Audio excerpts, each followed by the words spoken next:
Okay, now we're doing part 2, where we're going to remove all the inner structure, the bumper reinforcement, the core support.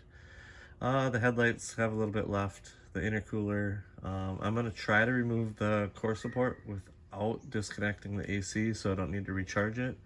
It's going to be really close whether that's possible or not, but I'm going to give it a shot. Anyway, I'm going to start by draining the coolant.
We just gotta take off the covers, the harmonic balancer, and then we have access to the timing chain.